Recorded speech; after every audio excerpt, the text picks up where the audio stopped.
Hey guys, Brian delivers you the goods here. I'm returning to you again for another video.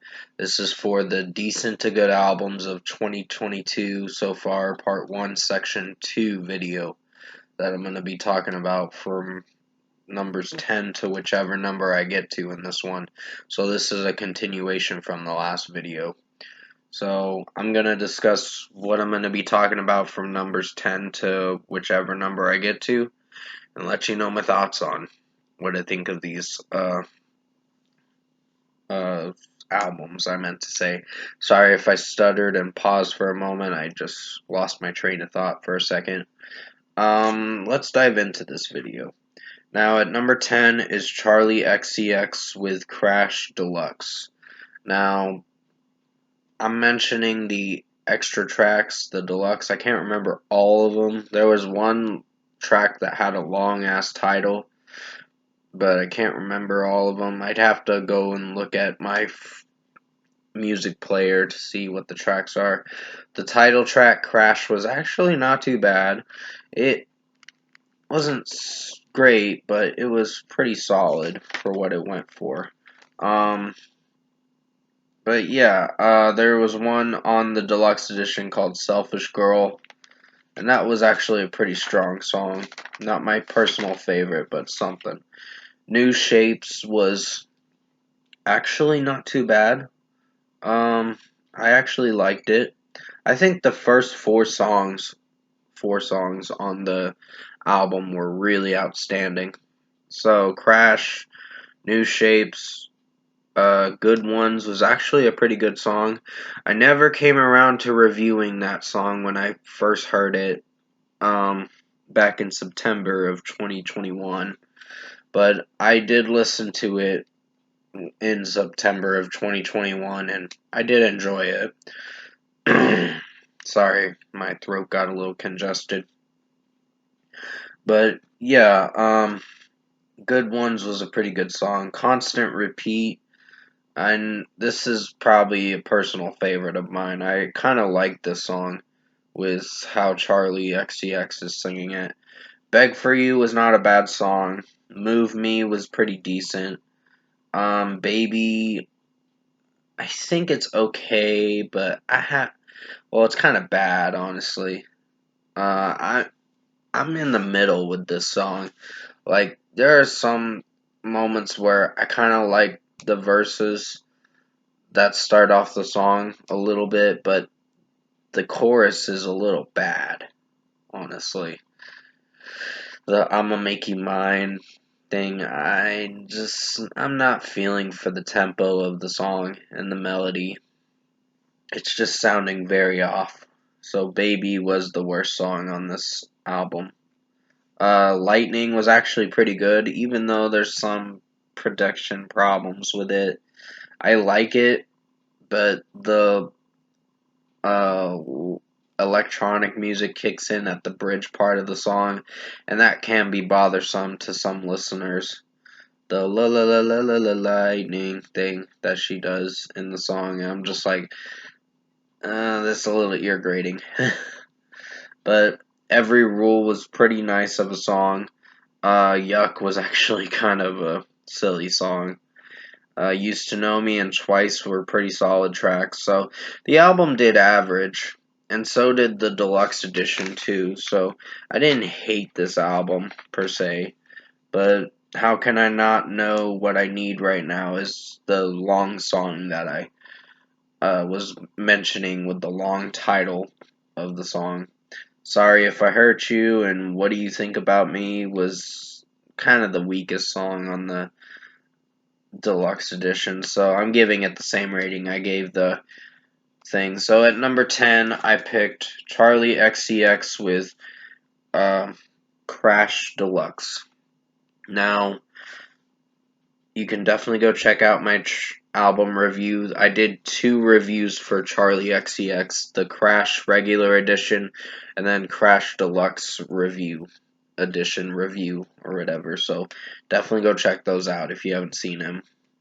Number 11 is Stabbing Westward with Chasing Ghosts. Now, I wasn't a fan of Control Z That was my least favorite song on the album or whatever. It just didn't sound good. Crawl, the studio version to it, wasn't really good. It was average. Control Z was decent. Crawl was the average one. I'm looking at it right now on what I reviewed. Cold was actually pretty good. I Am Nothing was actually a pretty good song. I kind of liked it. And the lead singer's vocals. And sorry that the video's kind of glitching in and out a bit. It's doing that for some odd reason. This laptop's a little messed up. So please forgive me on if it's glitching out a bit. But you can definitely go check out my Stabbing Westward Chasing Ghosts um, album review. I think you guys will like it. It's not a bad album. It's just average at least. So at number 11, I picked Stabbing Westward with Chasing Ghosts. At number 12 is Wallows with Tell Me That It's Over. Now, there were some songs on here I kind of did like, so it's a good album. It's just there's some production work that could have been tweaked with a little more to make it sound a little better. But Wallows is that kind of band, that indie rock band that is, you can like some songs and then there's other songs you may have problems with, but they're not bad. Dylan's vocals and the other guys singing in it uh, was not so bad. So can't remember all the vocalists' names. I know Dylan is one of them, and the other guys are, I think Brandon is another one. I'm not 100% sure. I'd have to look into the members' names again to be 100% sure. But at number 12, I picked Wallows with Tell Me That It's Over. You can definitely go check out my album review for it if you want to see something interesting. I gave it a good rating, so yeah. At number 13 is Architects with For Those That Wish to Exist, live at Abbey Road. Now, I didn't like the Meteor song. It really brought down the rating to the album. This version of the album, For Those That Wish to Exist, the live version of it at Abbey Road. I think Impermanence was probably my favorite live version for it. Sam Carter sounded really good in it. And I'm very sorry that the video is slowing down a bit. It's doing that for some odd reason on my end. So, yeah, when I'm looking in the camera and all that and talking and all that, it's just slowing down on my end. So, it kind of sucks. But, yeah, Architects For Those That Wish to Exist live at Abbey Road was actually a good album. It's just Black Lungs, I don't know if I was feeling for it. It was solid. Giving Blood, the live version to it, was not bad.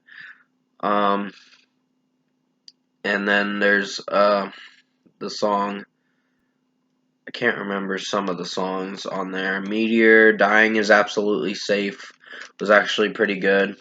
I didn't hate that song. I kind of liked it for what it went for. And Discourse is Dead. That's the one. Actually, I gave the Black Lungs song, the live version, a 5 out of 5. Couldn't remember what I gave it. Flight Without Feathers, I meant to say, was actually a pretty strong song. I don't like the album version to it, the actual album version, but it's alright. But yeah, for what this went for, I wasn't that disappointed with this album. I was actually liking some of it, and there was other songs that I wasn't sure if I was going to get behind. I think it was mostly the Meteor song that kind of disappointed me. I didn't like the live version to it. It didn't sound that good with Sam Carter singing in it. So the album version's better, in my opinion. At number 13, I picked Architects with For Those That Wish to Exist live at Abbey Road. Alright, at number 14 is Red Hot Chili Peppers with Unlimited Love. Now, this was actually a good album. I was not disappointed with it. Aquatic Mouth Dance was an acquired taste to some listeners. Here Ever After is my favorite, even though Anthony raps in it a bit. It kind of sounds quirky, but it's actually pretty enjoyable of a track if you give it more listens, that is, and give it a chance. You'll come to really like the song a lot more than you think. But yeah, there's Black Summer. I really enjoyed that song. Not the One was not a bad song. Poster Child, not my personal favorite. It's kind of average, in my opinion. These Are the Ways, really good song. Really like the drum work and guitar work in the song. Now, this is what you call a really good Red Hot Chili Pepper song, for sure. Um, it's Only Natural was pretty nice of a song. The Great Apes was actually pretty good. Um, She's a Lover had this funk vibe to it. But the rest of the album, like Let 'Em Cry, was actually uh pretty nice. It I like the chorus of it. Up and up da da da da. That funk thing that he Anthony does. And then he does some weird vocal pitches that I don't know if I feel for, but it's actually not too bad. It's actually a pretty good song. The Heavy Wing has the guitarist singing in it, John something. It's John Fruster or something. I'm not 100% sure his last name. You'll have to remind me in the comment section below, because I tend to forget some artists' last names sometimes. But Tangelo was the last song, and that was a mellow way to close out the album. But White Braids and Pillow Chair was a pretty solid one. One Way Traffic was actually not too bad. Um, the Would You Be My Traffic Jam lyric was actually pretty interesting to listen through. Um, Veronica was not a bad one. It had some weird moments in it. So at number 14, I picked Red Hot Chili Peppers with Unlimited Love. Alrighty, at number 15 is Camila Cabello's Familia album. Now, this was actually a pretty solid album. It was good for what it went for. Bomb Bomb, don't know if I feel for right now. Yeah, I don't know. It's not my personal favorite song, but it's solid for what it went for. Not the best listening song, but it's fine. Psycho Freak was actually pretty enjoyable. So was Celia. La Buena Vida was actually not a bad song. Boys Don't Cry, don't know if I like that one, honestly, but it's decent. And No Doubt, Don't Go Yet was pretty solid of a song, and No Doubt was decent. So there were some songs on here that I don't know if I can get behind. But for what the Camila Cabello album went for with her album, it didn't do so bad. So at number 15, I think I gave it an 8 out of 10. So I gave it a good rating. It was actually a good album. So yeah, at number 15, I picked Camila Cabello with Familia. Alright, at number 16 is Destruction with Diabolical. Now, this was actually an average album. There were some songs I couldn't get behind on this album, but for what this album went for, I wasn't disappointed with it that much. There was a few songs that made me cringe a bit, but I don't know if I got much to discuss about with this album, so I'm gonna end it there. You can definitely go check out my album review for Destruction. Diabolical if you haven't watched it yet. So at number 16 is Destruction with Diabolical. It's a thrash metal band, so yeah, you'll be in for some metal stuff and thrash metal as well with this band and all that. So definitely go check them out. They're actually not a bad band. Number 17 is Jack White with Fear of the Dawn. Now, there were some songs I wasn't sure if I was feeling for with this album, but with what this went for, I wasn't hating it. Heidi Ho was probably the disappointing song on the album, but everything else didn't do so bad, or was good at least. I was actually liking the first three songs until Heidi Ho came, and then I was just like, disappointed and crushed with how bad it sounded. I was like, fuck, this sucks. I was like, come on, Jack White, you can step it up a bit with trying to make better executed songs. But hey, there's going to be hits and misses with songs, at least. And that one was a miss, in my opinion.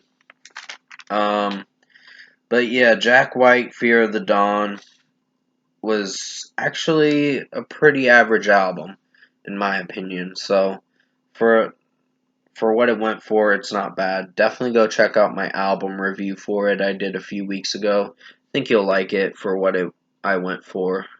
So at number 17, I picked Jack White with Fear of the Dawn. Alright, this is probably going to have to be the last one, and then I'll return to you for section 3 of the decent to good albums of 2022 so far, part 1, section 3 video will be the next video, of course. So, number 18 is Earl Sweatshirt with Sick. Now, there were some songs I wasn't sure if I was on board with, but for this rap album he was going for, I didn't hate it. I actually found it to be good. For 10 songs and like 26 minutes or so, somewhere around there, wasn't hating it. I kind of liked it. So, I don't know if I have much to discuss about with the songs, but yeah, I reviewed it like back in January, so definitely go check out my review for it. So at number 18 is Earl Sweatshirt with Sick. Alright, at number 19, and this will be officially the last one, is Destroyer with Labyrinthitis. This one was a little weird, honestly. I wasn't feeling for this album too much. I think it's decent, but the guy's vocal pitches are a little weird and wonky. So I wasn't feeling for this album too much. So you can go check out my review for Destroyer, uh, Labyrinthitis, because it was a decent album in my opinion. I can't remember all the songs offhand, but I remember reviewing it and giving it a 7 out of 10. So yeah. At number 19 is Destroyer with Labyrinthitis. Alright, there's only 3 albums left, but I'll talk about it in the next video. So I hope you enjoyed this long-ass video for decent to good albums of 2022 so far, part 1, section 2 video. I will return to you for the next decent to good albums of 2022 so far, part 1, section 3 video. So stay tuned for that. Hope you enjoyed this video. And as always, I will see you in the next video.